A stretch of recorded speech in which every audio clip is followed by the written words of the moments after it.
નમસ્કાર મિત્રો, આજે આપણે વાત કરીશું ગુજરાતના સુંદર અને ઐતિહાસિક શહેર જામનગરની. આ શહેરની સ્થાપના ઈસ 1540માં જામ રાવળજીએ કરી હતી અને તેનું જૂનું નામ નવાનગર હતું. રાજવી વારસો, મંદિરો, સરોવરો અને દરિયા કુદરતી સૌંદર્ય માટે જામનગર સમગ્ર દેશમાં જાણીતું છે. તો ચાલો જાણીએ અહીંની ટોપ 10 ફરવાલાયક જગ્યા વિશે. નંબર 10, દરબારગઢ. દરબારગઢ જામનગરના રાજવીઓનું મુખ્ય નિવાસસ્થાન હતું. જામ રાવળજીએ શહેરની સ્થાપના સમયે આ કિલ્લા અને મહેલોનું નિર્માણ શરૂ કરાવ્યું હતું. અહીંની રાજપૂત અને યુરોપિયન શૈલીની કોતરણી આજે પણ લોકોને આકર્ષિત કરે છે. જો તમને ઇતિહાસ અને રાજાશાહી ગમે છે તો આ સ્થળ જરૂર જોવું. નંબર 9, ભુજિયો કોઠો. ભુજિયો કોઠો લગભગ 19મી સદીમાં અનાજના ભંડાર અને સુરક્ષા માટે બનાવવામાં આવ્યો હતો. તેની ઊંચાઈ પરથી આખું જામનગર શહેર સુંદર રીતે જોવા મળે છે. આજે તે શહેરનું એક ઐતિહાસિક પ્રતીક માનવામાં આવે છે. નંબર 8, સ્વામિનારાયણ મંદિર. જામનગરનું સ્વામિનારાયણ મંદિર તેની ભવ્ય કારીગરી અને શાંતિપૂર્ણ વાતાવરણ માટે પ્રસિદ્ધ છે. સુંદર પથ્થરની કોતરણી અને આધ્યાત્મિક વાતાવરણ હજારો શ્રદ્ધાળુ અને પ્રવાસીઓને આકર્ષિત કરે છે. Number 7, Ranmal lake park. Ranmal તળાવનું નિર્માણ જામ રણમલજીના સમયમાં કરવામાં આવ્યું હતું. આજકાલ આ સ્થળ મોર્નિંગ વોક, ઇવનિંગ વોક અને પરિવાર સાથે સમય પસાર કરવા માટે ખૂબ લોકપ્રિય છે.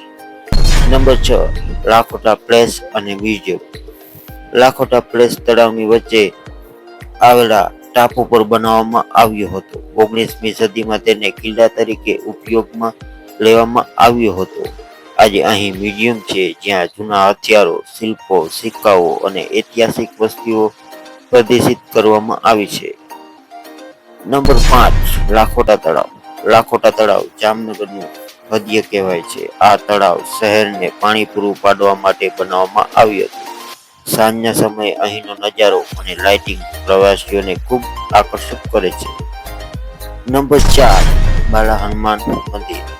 વિશ્વવિખ્યાત બાલા હનુમાન મંદિર 1964 થી સતત શ્રી રામ જય રામ જય જય રામ ધૂન માટે જાણીતું છે.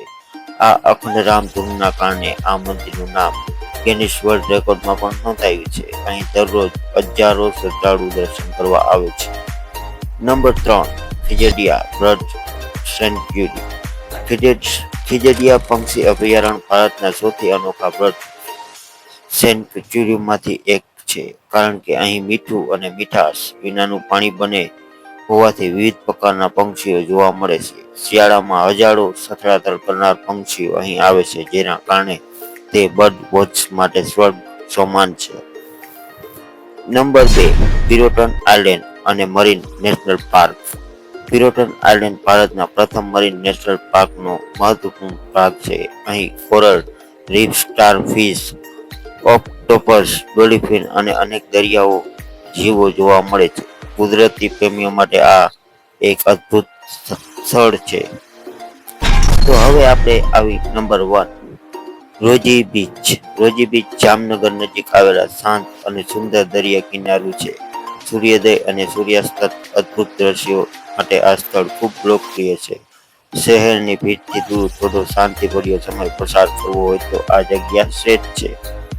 તો મિત્રો, આ હતી જામનગરની ટોપ 10 ફરવાલાયક જગ્યાઓ. તેમના ટૂંકા ઇતિહાસ સાથે જો તમને હજુ સુધી આ સ્થળોની મુલાકાત લીધી નથી તો તમારા આગામી પ્રવાસમાં જરૂર સામેલ કરજો. તમને સૌથી વધુ કઈ જગ્યા ગમે છે તે કોમેન્ટમાં જરૂર જણાવો.